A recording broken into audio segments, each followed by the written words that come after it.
1990년 이탈리아에서 제14회 월드컵이 개최되었습니다. 이 대회에서는 유독 여러 가지 이변들이 속출했는데요. 그 이변의 중심에는 아프리카의 카메룬이라는 국가가 있었습니다. 카메룬은 대회 개막전에서 전 대회 우승팀인 아르헨티나를 만나게 됩니다. 모두가 아르헨티나의 승리를 예상했습니다. 하지만 결과는 카메룬의 1대0 승리였습니다. 첫 경기부터 전 세계를 깜짝 놀라게 할 만한 이변이 발생한 것이죠.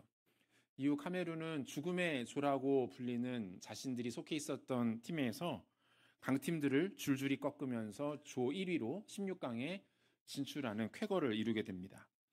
16강전에서도 남미의 강호 콜롬비아를 2대1로 꺾고 8강에 진출하면서 아프리카 국가 최초로 월드컵 8강에 진출하는 역사를 써내려갑니다.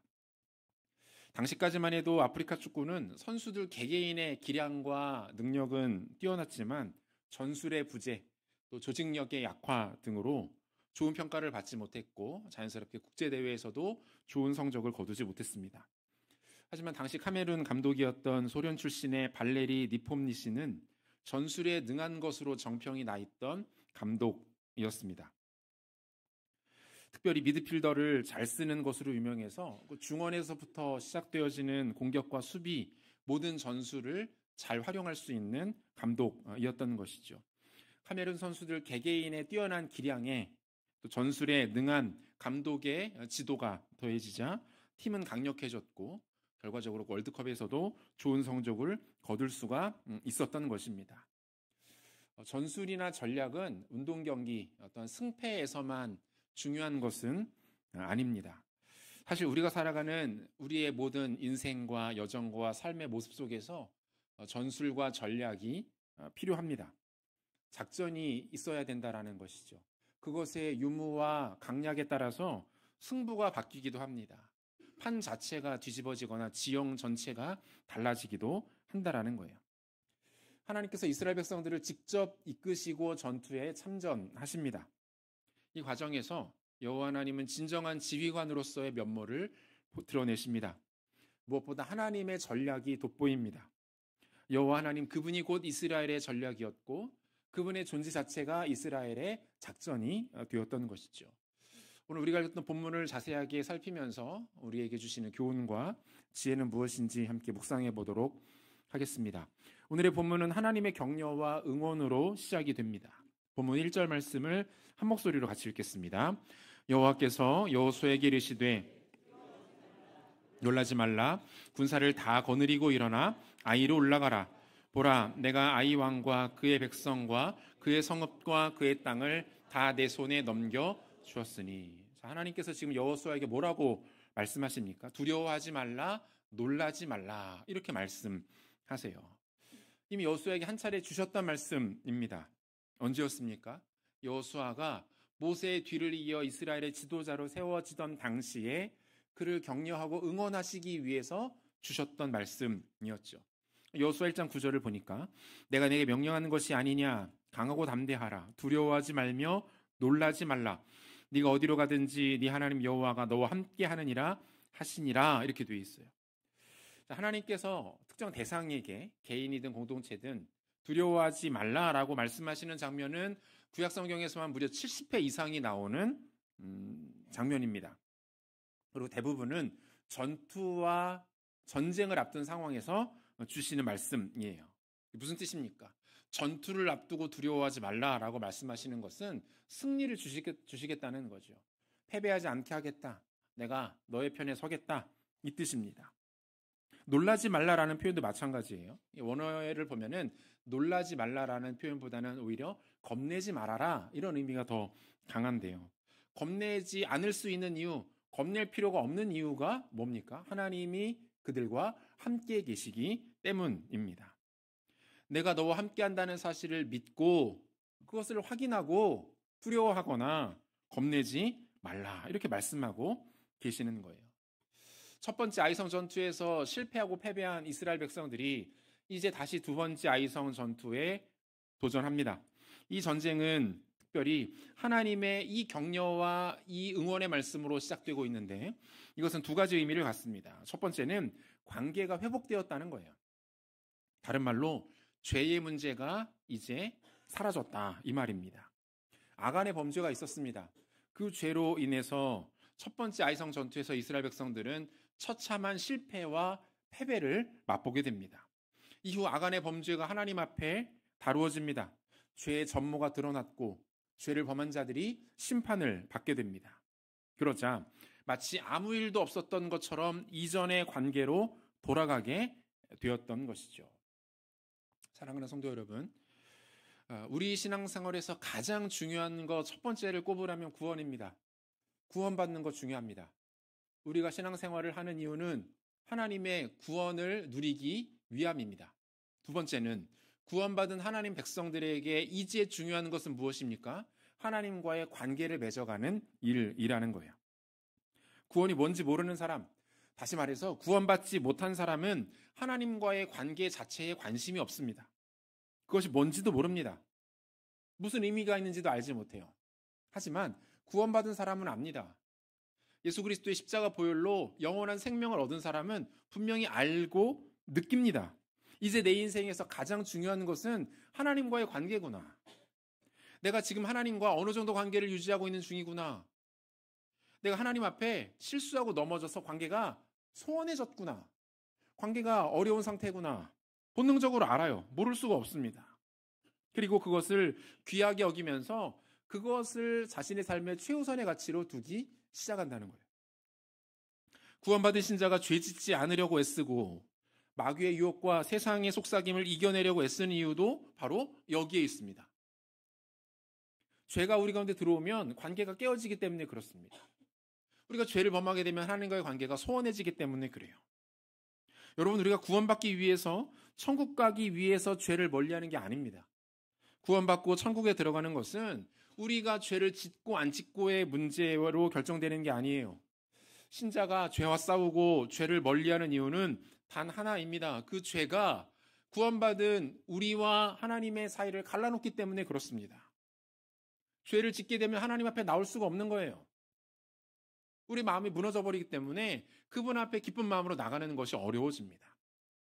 이사야 59장 1절과 2절을 보니까 여호와의 손이 짧아 구원하지 못하심도 아니요 귀가 둔하여 듣지 못하심도 아니라 오직 너희 죄악이 너희와 너희 하나님 사이를 갈라놓았고 너희 죄가 그의 얼굴을 가리어서 너희에게서 듣지 않으시게 함이니라. 이렇게 말씀합니다.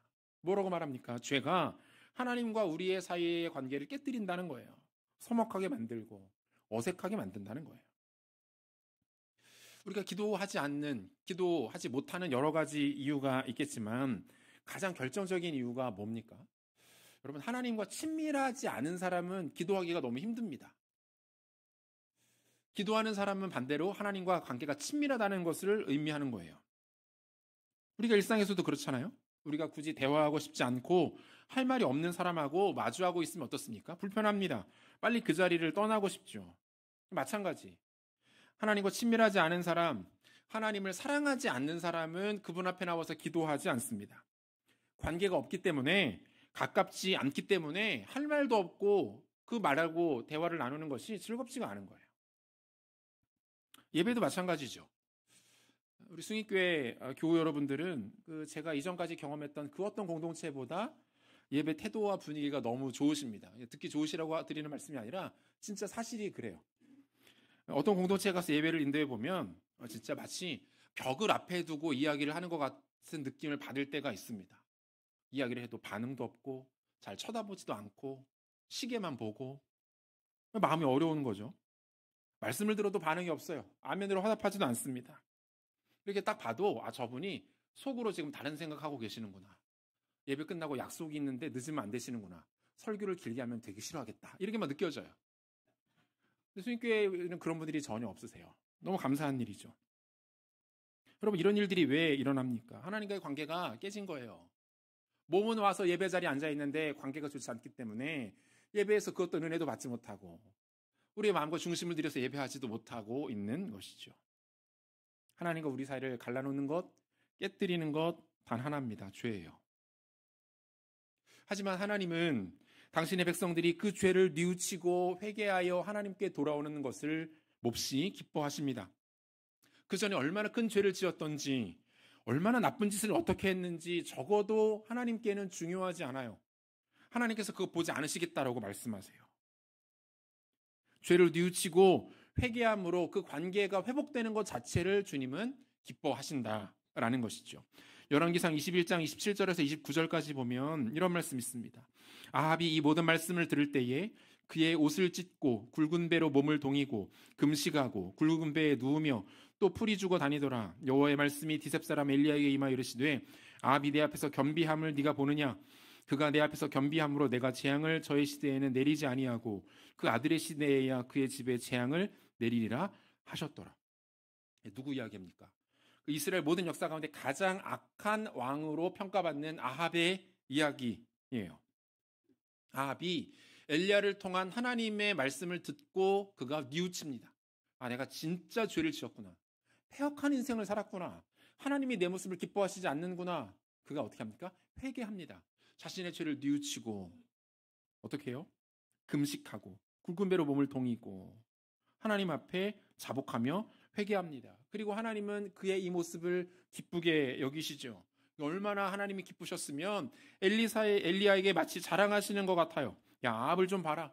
제가 이제 드디어 정신 차리고 나한테 돌아오는구나. 내가 저 모습을 너무 기뻐한다. 여러분, 이게 하나님의 마음입니다.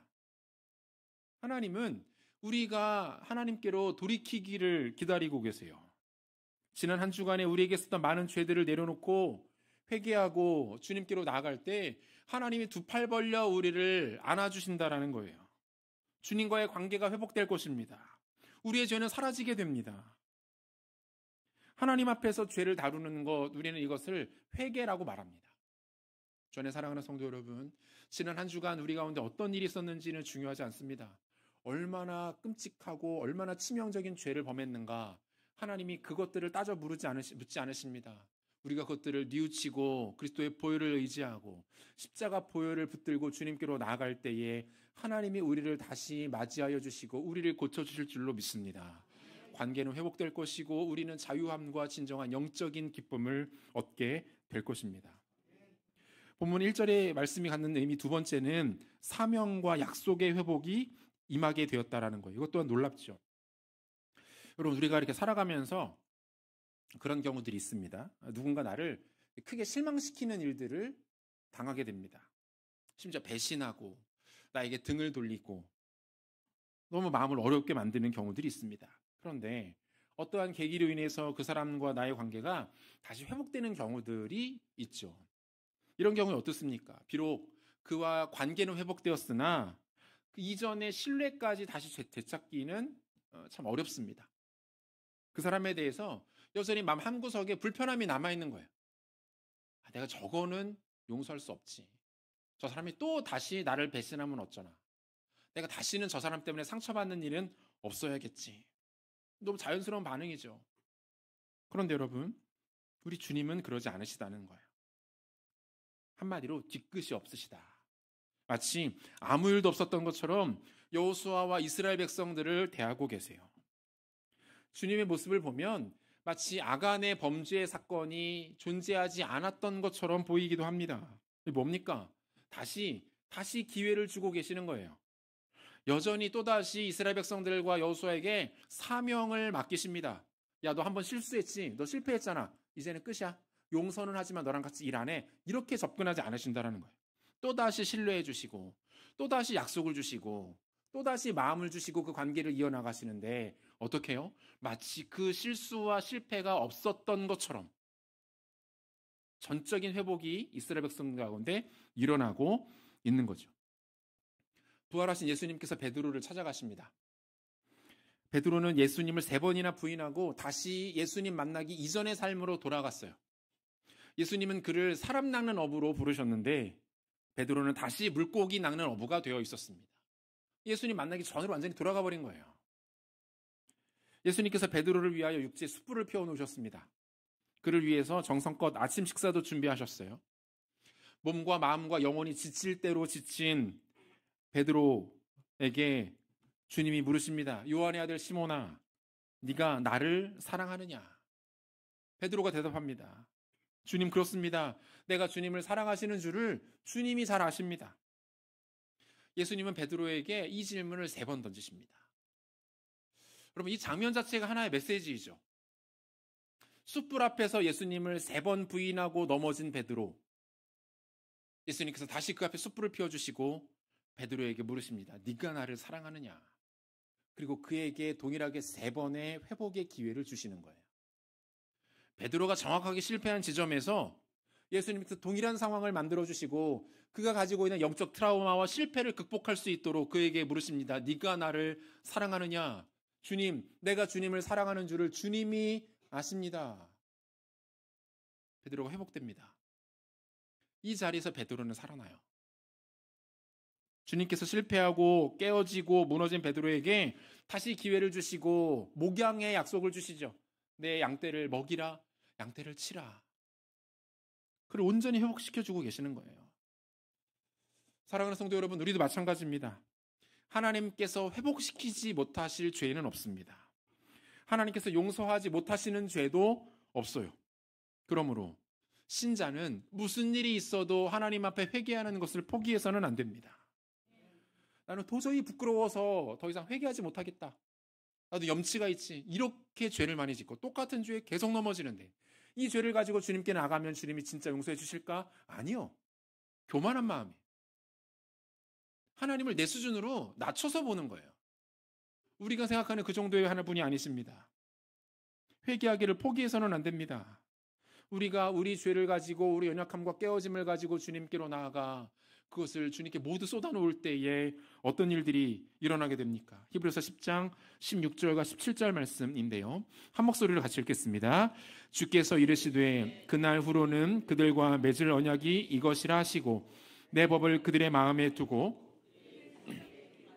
하신 후에 그들의 죄와 그들의 불법을 내가 다시 기억하지 아니하리라. 뭐라고 말씀하십니까? 그들의 죄와 불법을 다시 기억하지 아니하리라. 다시 기억하지 아니하리라. 이 일이 어떻게 가능해요? 우리가 그리스도의 보혈을 의지할 때 우리는 여전히 죄인이고 깨어지고 무너진 상태 그대로이지만 나의 모습을 보는 것이 아니죠. 나의 가능성에 소망을 두는 것이 아닙니다. 이러한 나를 사랑하신 예수 그리스도, 이러한 나를 위하여 끝까지 십자가에서 모든 것을 내어버리신 예수 그리스도, 그분 바라보며 나가는 거예요. 그분께 소망을 두고 나가는 겁니다. 그때 회복이 일어난다고 말씀하고 있는 거예요.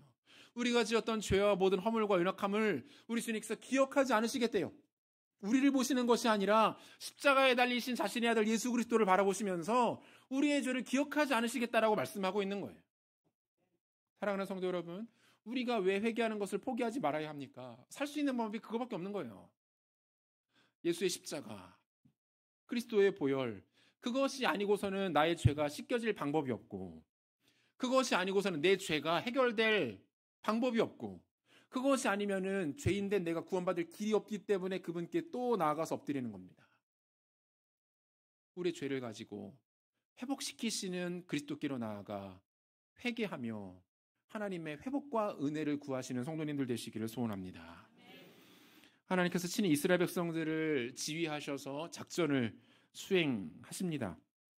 하나님의 작전을 우리가 크게 2가지로 생각해 볼 수 있는데, 첫 번째 작전은 이스라엘 백성들에게 적절한 동기부여를 해주시는 것으로 나타납니다. 본문 2절 상반절을 보니까 너는 여리고와 그 왕에게 행한 것 같이 아이와 그 왕에게 행하되 오직 거기서 탈취할 물건과 가축은 스스로 가지라, 이렇게 돼 있어요. 자, 이 2번째 아이성 전투, 그리고 이스라엘 백성들이 이미 승리했던 여리고성 전투, 이 2가지를 좀 비교해 보는 것이 필요한데요. 각각 공통점과 차이점이 발견되죠. 먼저 공통점은 뭡니까? 생명과 호흡이 있는 모든 것, 거민들을 다 진멸하라. 이것은 공통점입니다. 이유도 동일하죠.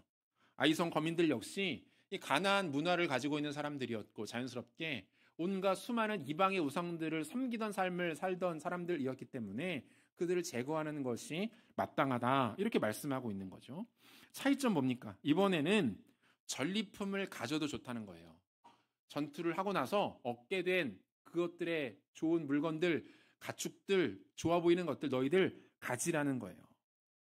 하나님께서 이처럼 여리고성과 아이성을 차별화하시는 이유가 있습니다. 그것은 무엇입니까? 이 여리고성은 가나안 성의 첫 번째 성읍이었습니다. 그리고 그 성의 역할 자체가 가나안 땅으로 들어가는 관문과도 역할을 하는 성이었습니다. 그러니까 상징적인 도시인 거죠. 하나님께서 여리고성을 특별한 방식으로 무너뜨리시고 그 성에 대하여 특별한 명령을 주신 데에는 이유가 있었던 겁니다. 뭡니까? 하나님이 그 여리고성을 하나의 모델로 삼으시고자 했던 거예요. 그 여리고성을 통해서 하나님이 메시지를 주고자 하셨던 것이죠. 가나안 땅을 정복하는 이가 이스라엘의 하나님 여호와이시다. 하나님의 능력이 가나안의 모든 거민들을 쓰러뜨리실 것이다. 그 하나님 앞에 순종하는 자는 살게 될 것이고 불순종하는 자는 죽게 될 것이다가 여리고성을 무너뜨리고 그 성에 대하여 주시는 명령을 통해서 하나의 메시지로 남게 되었던 것입니다. 따라서 아간이 이 하나님의 뜻을 조금이라도 이해하고 있었거나 내다보고 있었다면 그와 같은 실수를 저지르지 않았을 수도 있었겠죠. 하나님께서 아이성을 정복하는 이스라엘 백성들에게 지금 두 가지로 동기부여를 해주고 계시는데, 먼저는 이스라엘 백성들을 직접 이 전투에 참여하도록 하십니다. 2절 하반절과 3절입니다. 너는 아이성 뒤에 복병을 둘지니라 하시니 이에 여호수아가 일어나서 군사와 함께 아이로 올라가려 하여 용사 3만 명을 뽑아 밤에 보내며, 이렇게 돼 있어요. 여러분, 하나님께서 여리고성을 무너뜨리실 때에 하셨던 일들은 뭐였습니까? 이스라엘 백성들에게 무엇을 요구하시죠? 진영을 갖추어라. 하루에 한 바퀴씩 성을 돌고 들어와라. 그렇게 6일간, 그리고 마지막 7일째 되는 날 7바퀴를 돌고 외쳐라. 이것이 전부였습니다. 물론 이것이 의미 없고 가치 없다고 말씀드리는 것이 아닙니다. 이것 또한 하나님이 명하신 것이었기 때문에 이것 또한 순종하는 것이 마땅했습니다. 그런데 이번에는 조금 다르죠. 이번에는 조금 더 직접적인 방법으로 전투에 참여하도록 하십니다. 이스라엘 백성들이 손에 창과 칼과 방패를 들고 직접 뛰어들어가서 적들과 싸워서 하나님의 작전을 수행하도록 명하십니다. 현장에서 자신의 손으로 하나님의 역사가 이루어지는 것들을 직접 감당하도록 하셨다라는 거예요. 뭡니까? 동기부여하시는 거죠. 직접 전투에 참여하게 하시는 방법으로 이스라엘 백성들에게 동기부여하고 계시는 것이 하나님의 방법 첫 번째이고, 두 번째는 포상을 약속하신다는 거예요. 우리가 앞에서도 잠깐 살폈던 것처럼 이 두 번째 아이성 전투가 여리고성과 차별화되는 것은 하나님이 그들에게 전리품을 지급하신다라는 거죠. 그 당시 고대근동 지역에 있어서 전쟁은, 그리고 그 전쟁에서 각 나라의 주요 전력이 되었던 것은 대부분 용병들이었습니다. 실제로 이스라엘 주변의 모압이나 암몬과도 같은 강대국들, 조금 더 시간이 흘러서 바벨론이나 아수르 또 페르시아에 이르기까지 이러한 거대 강대국들이 전투를 수행하는 방식은 대부분 용병들을 기용하는 것이었어요. 그 고대건동 지역의 많은 자원들, 또 그 자원들을 가지고 얻은 무역을 통해서 얻은 부를 가지고 왕들이 무엇을 합니까? 군사들을 사 모으는 겁니다. 그렇게 해서 모은 군사들, 용병들을 가지고 그들에게 급여를 제공하면서 전투를 수행하도록 하는 것이었죠. 그런데 이때 이 용병들에게 더 큰 동기부여가 되는 것, 이들에게 더 큰 베네핏은 뭐가 됩니까? 전리품이에요. 그 전투에서 승리한 후에 병사들에게 제공되는 각종 재화와 물건들입니다. 전쟁에 나가서 피와 땀을 흘려 싸웁니다. 승리를 얻습니다. 그리고 눈에 보이는 그 좋은 것들을 다 자신들이 가져갈 수 있게 되는 것은 이러한 용병들에게 마치 상여금이 지급되는 것과 같은 효과가 있었다라는 거죠. 물론 이스라엘 백성들에게도 동일하게 적용될 수는 없었을 것입니다. 그럼에도 불구하고 하나님이 이 두 번째 아이성 전투를 통해서 이스라엘 백성들에게 전리품을 주시겠다 말씀하시는 이유는 뭡니까? 그들에게 격려하시는 거예요. 너희들의 수고와 애씀과 피와 땀 흘림에 대하여 내가 안다. 승리를 마음껏 누려라. 그것들을 통해서 너희들이 풍족함을 누려라. 맛보라. 라고 허락하신다라는 거예요. 일본 재계 인사 중에 경영의 신으로 불리는 이나모리 가즈오라는 사람이 있습니다. 이 사람이 1959년에 교세라라는 이름의 전자기기 회사를 설립을 하게 되는데요. 이 이 사람이 장사와 그 사업이 얼마나 능하고 탁월한 사람이었는지 이 교세라라는 회사가 1959년에 세워진 이후로 지금까지 단 한 달도 적자를 기록한 적이 없었다고 합니다. 항상 흑자를 내면서 성장하는 것을 계속했다는 거예요. 그래서 사람들은 이 사람을 가리켜서 경영의 신으로 불러요. 심지어 일본의 국책항공사인 일본항공이 한때 경영난에 빠지면서 파산 직전에 이르게 됩니다. 일본 정부에서 이 국책항공사를 살리기 위해서 꺼내든 카드가 바로 이나모리 회장을 일본항공의 CEO로 모시는 것이었어요. 그리고 그는 단 8개월 만에 항공사를 흑자로 전환시켰고 이후 그가 맡았던 2년의 기간 동안에 일본항공은 최고 매출을 기록하게 됩니다. 그야말로 경영의 신으로 불리는 것이 전혀 어색하지 않은 그런 사람이었죠. 이나모리 회장이 자신의 경영에 있어서 가장 중요하게 여기는 것 중에 하나가 바로 직원들에 대한 동기부여래요. 동기부여. 그가 쓴 아메바 경영이라는 책을 보면 말 그대로 아메바 경영, 그러니까 경영의 단위를 세분화시키고 또 쪼개고 잘게 나누어서 모든 사원들에게 중요한 각자의 직책을 준다는 거예요. 그리고 그 사원들에게 중요한 직책을 주고 권리와 책임까지 부여하면서 모든 사원들이 각자의 자리에서 책임감을 가지고 자신의 기량을 발휘할 수 있도록 하는 것이 이 사람이 가지고 있는 경영 마인드이고 이 사람의 노하우라고 말하고 있습니다. 직원들이 애사심을 가지고 그곳에 뛰어들어서 최선의 역량을 발휘하니까 사업과 회사가 잘 될 수밖에 없었던 것이죠. 사랑하는 성도 여러분, 하나님께서도 성도된 우리의 삶 가운데 동기부여를 하십니다. 가장 큰 동기부여가 뭡니까? 우리가 구원받게 된 것이죠. 하나님이 예수 그리스도로 말미암아 우리를 구원하시고 우리 삶 가운데 이 구원의 놀라운 은혜와 복을 주십니다. 여러분, 구원보다 더 큰 복이 없는 줄로 믿으시기를 바랍니다. 영생의 복을 얻었다는 것보다 더 귀한 복은 없습니다. 이 세상에서 아무리 돈이 많고 힘이 많고 소위 말해 잘 나가는 사람이라 할지라도 그 사람이 예수님 알지 못하고 복음을 깨닫지 못하고 구원받지 못하여 천국에 들어가지 못한다면 비참한 인생이 이 땅에서 잠깐 몇십 년 행복하게 살다 끝납니다.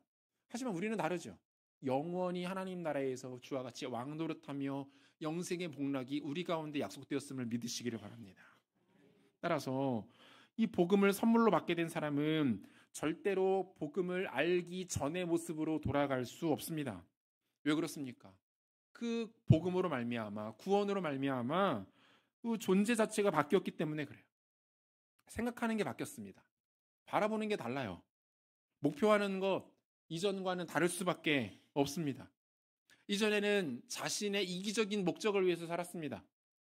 모든 것에 나 자신이 들어갔어요. 내 만족, 내 기쁨, 내 평안, 내 안전. 그런데 예수님 만나고 나니까 달라지더라는 거예요. 그 자리를 그리스도가 대체하게 되었습니다. 그리스도의 만족, 그리스도의 영광, 그리스도의 기쁨. 복음은 우리 인생 가운데 놀라운 동기부여가 됩니다. 살아갈 힘을 주는 것이고 우리의 인생 자체를 바꿔버리는 것이고 정확한 목표를 주는 것이 복음입니다. 또 하나가 천국이죠. 우리는 천국에 들어가기 위해서 신앙생활을 하거나 또는 천국 가기 위해서 헌신하지 않습니다. 천국 가기 위해서 말씀에 순종하는 게 아니에요. 앞에서도 언급드렸지만 우리가 죄에 빠지지 않으려는 이유도 정직하고 겸손하게 살아가려는 목적도 천국 가기 위함이 아닙니다. 여러분, 그런 방법으로는 천국 갈 수 없어요. 우리는 이미 예수 그리스도를 믿음으로 말미암아 예수님께서 십자가에서 이루어 놓으신 모든 일을 믿음으로 받아들이고 입으로 고백함으로 말미암아 이미 천국을 소유하게 되었는 줄로 믿으시기를 바랍니다. 따라서 천국을 소유한 사람들은 천국이 우리 삶의 가장 강력한 동기부여가 됩니다. 천국 바라보면서 고난을 이기는 거예요. 천국을 바라보면서 어려움을 극복해냅니다. 예수 믿는 것으로 인해서 많은 것을 포기해야 할 때가 있습니다. 하고 싶은 말이 여기까지 타차오르는데 그래도 내가 예수 믿는 사람인데 그러면 안 되지 라고 속으로 사귈 때가 얼마나 많습니까? 억울한 일을 당하기도 합니다. 때로는 내가 즐겼던 다양한 즐거움들과 기쁨들을 끊어내야 할 때도 있습니다. 아쉽죠? 속상합니다. 답답합니다. 굳이 이렇게까지 해야 되나라는 마음이 들기도 합니다. 그런데 이럴 때마다 우리 무엇 바라봅니까? 천국 바라보는 거예요. 천국 바라보면서 꿋꿋이 이겨내고 버텨내고 전진하는 것입니다. 사도행전 7장 보면 스데반 집사가 순교하는 장면 나옵니다. 돌에 맞아 죽어요. 복음 전하다가. 잘못해서 돌에 맞아 죽는 게 아니라 예수님 만나고 너무 기쁘고 감격하고 주신 사명 감당하면서 복음 전하다가 돌에 맞아 죽습니다. 여러분, 스데반이 왜 억울하지 않았을까요? 순종했는데, 하나님 기쁘시는 일을 했는데 결과로 돌에 맞아 죽는 거예요. 답답했겠죠? 그런데 그렇지 않습니다. 왜요? 그가 돌에 맞아 죽어가는 그 자리에서 그가 뭔가 보거든요. 사도행전 7장 55절. 스데반이 성령 충만하여 하늘을 우러러 주목하여 하나님의 영광과 및 예수께서 하나님 우편에 서신 것을 보고. 그가 돌에 맞아 죽어가는 그 순간에 뭘 봅니까? 하늘이 열리고 하나님의 영광이 보이고 천국에 계신 예수 그리스도가 보이고 그 예수께서 자신을 맞아주고 계신 그 장면이 보이는 거예요. 두렵지가 않은 겁니다. 억울하지가 않은 거예요. 복음을 위해 죽어가는 것, 심지어 젊은 나이에 돌에 맞아 순교하는 것, 그것이 그에게 비통한 일이 되지 않는 거예요. 왜요? 천국보다 더 큰 동기부여가 인생 가운데 없기 때문에 그렇습니다. 신자의 인생은 천국 보면 나가는 겁니다. 이 땅 바라보면 견디기가 쉽지가 않습니다. 하는 일마다 안 될 거예요. 답답한 일의 연속일 겁니다. 억울한 일을 만나게 될 겁니다. 스트레스가 머리 끝까지 차오를 겁니다. 그럴 때는 우리 가운데 약속되어지신 천국 바라보시는 은혜가 있으시기를 소원합니다. 천국 바라보며 다시 한번 예수님께로 나아가고 천국의 소망이 나에게 주어졌음으로 인하여 감사하시고 천국의 놀라운 영광이 나에게 영원의 때까지 주어졌음을 믿으시고 모든 어려움을 이겨내시며 전진하시는 성도님들 되시기를 소원합니다. 우리가 마지막으로 살펴볼 것은 하나님의 작전으로서의 탁월한 리더십입니다. 우리가 전에도 한번 살폈던 것처럼 아이성은 그 지형 자체가 공격하는 것에 매우 불리한 그런 성입니다. 따라서 가장 좋은 방법은 뭐냐면 아이성을 지키고 있던 병사들이 성을 다 비우는 겁니다. 그리고 그 비어있는 성에 군사들이 들어가서 성을 점령하는 방식이 가장 손쉽고 피해도 줄이게 성을 정복하는 방법이죠. 그리고 이 방법이 바로 하나님께서 여호수아에게 내리시는 작전이었어요. 본문에서 구체적으로 두 가지 작전이 나오죠. 하나는 군사 3만 명을 성 뒤편에 매복하라고 명하십니다. 숨어 있으라는 거예요. 그리고 두 번째는 유인 작전. 아이성에 있는 군사들로서는 이미 한번 승리를 경험한 적이 있죠. 자신감이 있었을 겁니다. 쟤네들 또 왔어? 야, 지난번에 한번 이겼잖아. 야, 가서 이번에는 아예 못 올라오게 막아버리자. 자신감 가지고 나갔을 겁니다. 여러분, 자신감의 동전의 안명은 교만함이에요. 그들이 나가면서 성이 비어있는 것을 인지하지 못하게 됩니다. 그때 성 뒤편에 매복해 있던 이스라엘의 군대가 성을 점령합니다.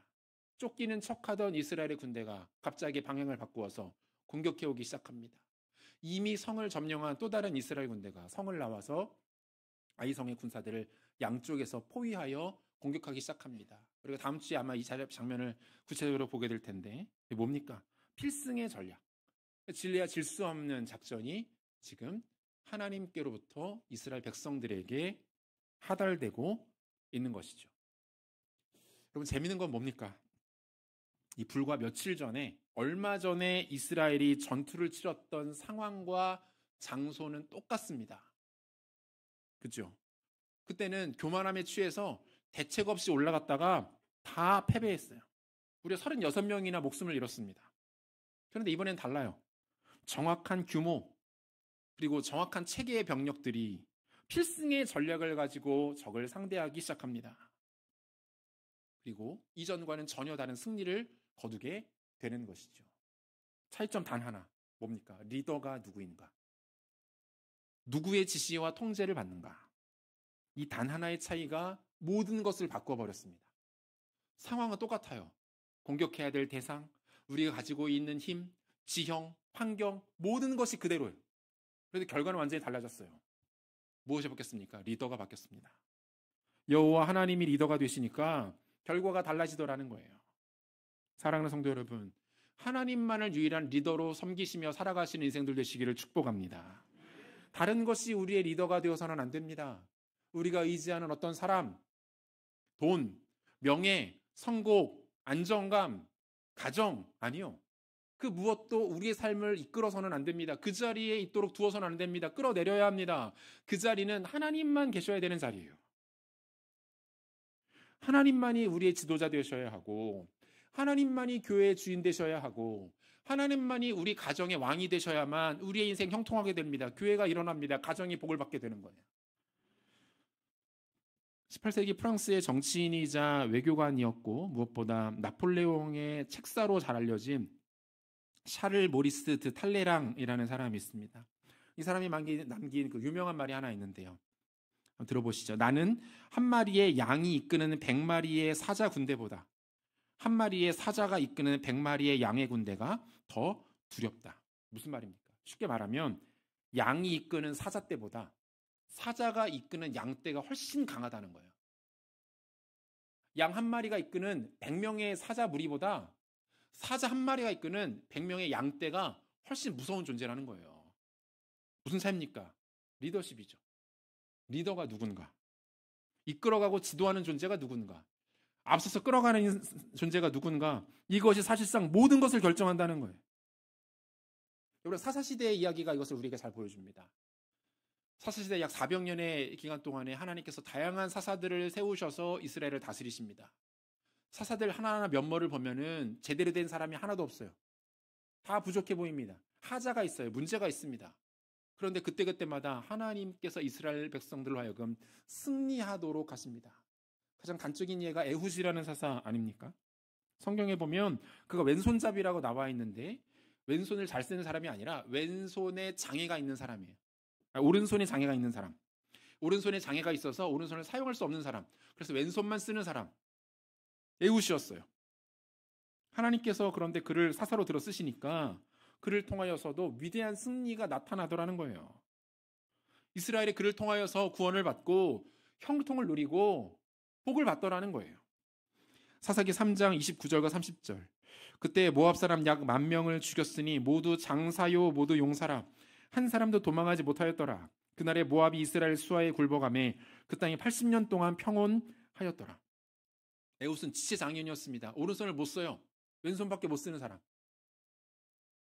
그런데 하나님이 그를 붙드시자, 하나님이 배후에서 그를 움켜쥐시자 그를 통하여 승리가 나타나고 모압의 모든 장사와 용사들이 고꾸라지고 하나님의 구원이 나타나더라라는 겁니다.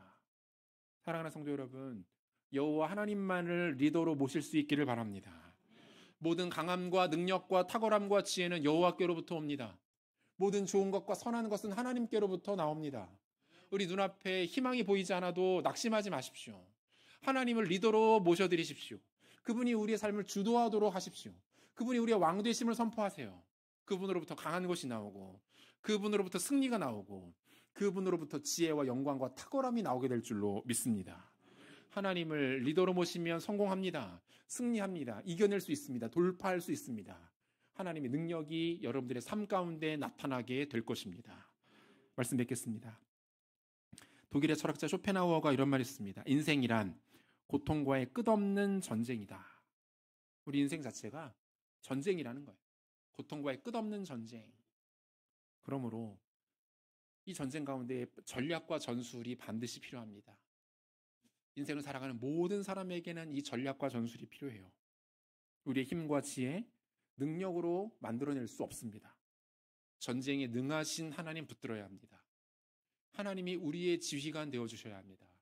그분이 우리의 리더가 되셔야 합니다. 그러면 이길 수 있습니다. 그러면 극복할 수 있습니다. 뛰어넘을 수 있습니다. 바라기는 하나님만을 우리의 유일한 지도자, 우리의 유일한 주님으로 모셔드리시고 그분과의 온전하고 아름다운 관계를 통해서 허락하시는 은혜와 승리, 영광을 맛보시고 그로 인하여 주 아름답게 동행하시는 지혜로운 종들 되시기를 우리 주 예수 그리스도의 이름으로 축원합니다. 같이 기도하겠습니다. 오늘 주신 말씀 기억하면서 기도할 때에 사랑하는 주님, 고통과의 끝없는 전쟁과 같은 우리의 인생, 내 힘으로는 견딜 수 없습니다. 내 힘으로는 승리할 수 없습니다. 우리는 어리석어서 교만하여 죄가 많아서 이겨낼 수 없습니다. 주님을 붙듭니다. 주님을 의지합니다. 주님만이 우리의 주인 되시고 리더가 되어주시고 우리의 왕이 되어주시고 우리를 다스려 주시옵소서. 주님과의 관계가 회복되어지기를 원합니다. 주님께 더 가까이 나아가기를 원합니다. 주와 함께 동행하여 승리하는 복된 인생 살아갈 수 있도록 하나님 은혜를 베풀어 주옵소서. 우리 통성으로 기도합니다. 기도하겠습니다. 하나님 아버지 감사합니다. 하나님 아버지 우리 가운데 귀한 말씀 주시고 이 말씀 통하여서 다시 한번 하나님 앞에 나아가설 수 있도록 은혜 베풀어 주시니 감사합니다. 살아계신 하나님, 지금도 우리 삶 가운데 역사하여 주옵소서. 임재하여 주시옵소서. 다스려 주시고 통치하여 주옵소서. 모든 귀한 것들, 복된 것들, 선한 것들, 아름다운 것들, 지혜롭고 탁월한 것들이 우리 주님께로부터 나오고 있습니다. 아버지 하나님, 주님 바라보며 나아갑니다. 주님을 우리의 리더와 우리의 왕과 우리의 주인으로 보시며 살아가기를 원합니다. 아버지 하나님, 함께하여 주시옵소서. 우리 교만했던 마음들과 우리 높아졌던 생각들을 버리게 도와주시고 하나님 의지하며 하나님 붙들고 나아가는 복된 걸음, 복된 인생 될 수 있도록 하나님 함께하여 주시기를 원합니다. 관계가 복되어지기를 원합니다. 우리의 죄와 연약함이 다뤄지게 도와주시고 십자가에서의 보혈의 능력을 말미암아 구원을 얻고 천국 바라보며 하나님과 동행하는 복된 인생 살아갈 수 있도록 하나님 함께 하시고 역사하여 주시옵소서. 하나님 함께 하여 주옵소서. 우리와 동행하여 주옵소서. 살아계신 하나님 아버지 감사를 드립니다. 우리로 하여금 하나님이 우리의 주인이시고 우리의 리더 되시고 우리의 왕과 목자 되심을 고백하게 하여 주시니 감사합니다.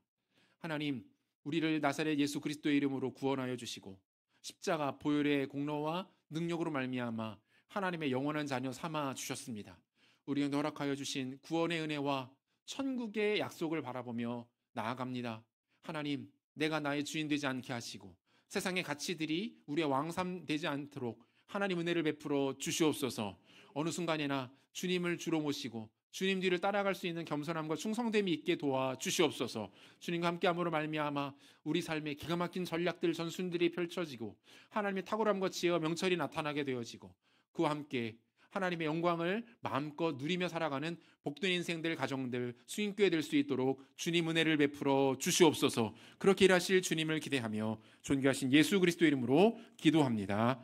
아멘.